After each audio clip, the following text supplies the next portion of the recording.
Let's talk about my personal favorite subject, organic chemistry, which is part of Module 8. So organic compounds are really at the heart of what's on Earth. Okay, if you look at just 4 elements in the periodic table, okay, carbon, hydrogen, nitrogen, oxygen, this makes up something like 95% of the Earth's living things. And if you throw in phosphorus and sulfur, now you're talking 99% of the stuff on Earth. Okay, and so of those different elements, carbon is really the most important one, at least in a lot of people's opinions. Carbon is king.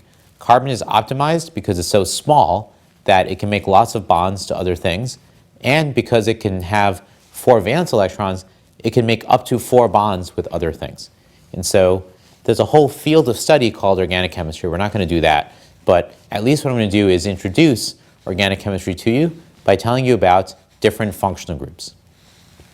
So a functional group is nothing more than a collection of certain atoms that confer certain chemical and maybe biological or maybe physical properties on these different substances.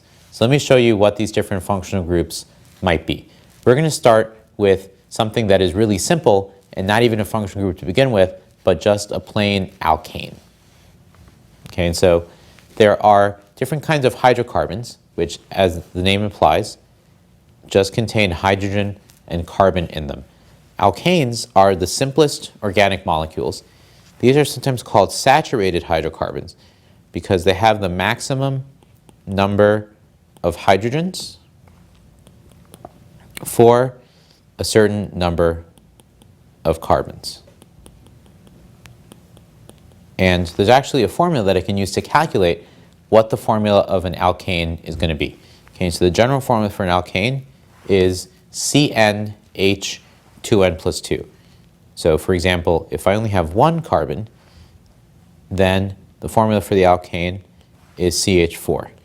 But if I have 2 carbons, then this becomes C2H6, etc. One of the interesting things about organic compounds is they can exist in different isomeric forms, which are called constitutional isomers. So constitutional isomers have the same exact chemical formula, but different structural formulas, which means that the bonds are in different places, right? The atoms are connected in different ways to each other.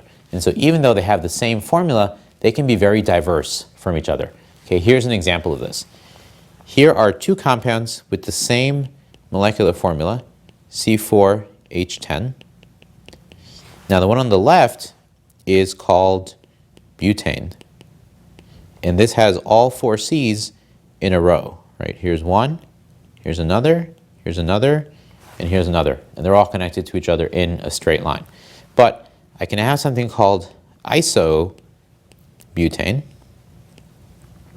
which is an isomer of butane, where I actually have 3 C's in a row. And then the 4th carbon, instead of being connected to the 3rd carbon, is actually right here in the middle, okay? And so now I have different connections, different bonds in different places. And so butane and isobutane, even though they have the same formula, have different properties, okay? So you have to be careful when you're using just molecular formulas to know what kind of compound you're dealing with. And as the molecules get bigger and bigger, the number of isomers just increases dramatically. Okay, so now let's talk about these different functional groups. Okay, we saw alkanes that just have carbon-carbon single bonds in them. Alkenes with an E have a double bond in them. Alkynes with a Y have a triple bond in them.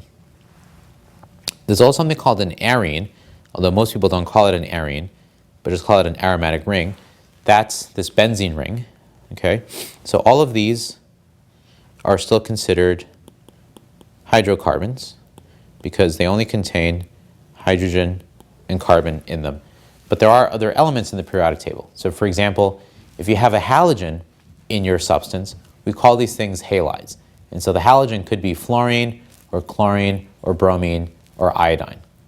You can also have oxygen in your compound, in which case there are different kinds of functional groups with oxygen. Okay, so for example, you can have alcohols that have OH groups, shown here, or ethers where the oxygen is actually sandwiched between two other carbon atoms.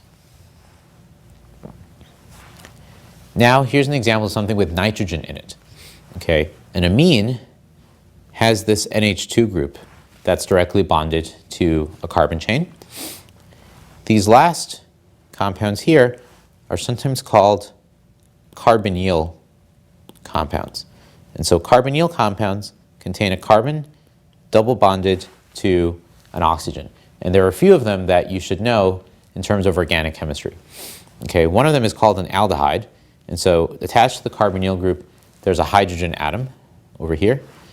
Ketones do not have a hydrogen atom, but rather carbons over there, one or more Cs. Then you also have a carboxylic acid, or sometimes called a COO group. Okay, COOH. You can see the carbonyl here in the OH group. Here's an ester, where the oxygen is actually bonded to, again, carbon chain.